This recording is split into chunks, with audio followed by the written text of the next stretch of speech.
everyone, welcome to this video where we are given a bag contains either a black, white or red balls, but we do not know how many balls there are.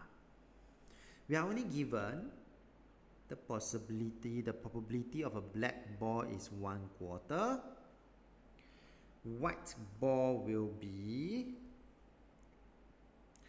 1/3.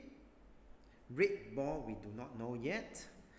Find the probability that is either a black or a white ball. A black or a white. Notice the y or.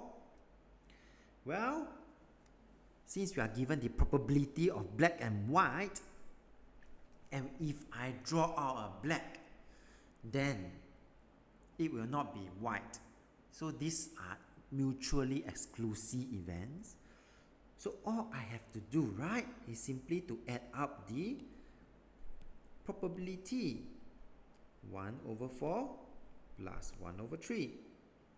That will give me 7/12.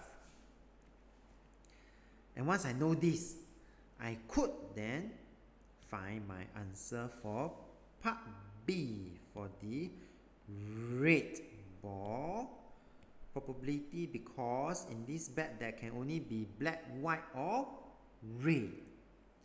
And therefore, if I already know the probability for black and white, I just need to use 1 minus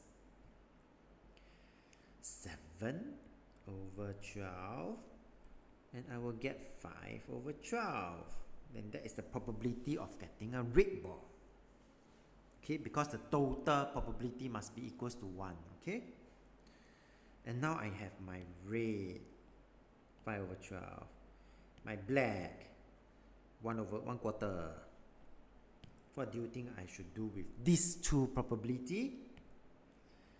Yes, 1/4 plus 5/12, and this will give me the final answer of 2/3. With that, we have come to the end of this video. If you like this video, do give it a thumbs up. Thank you for watching and have a nice day.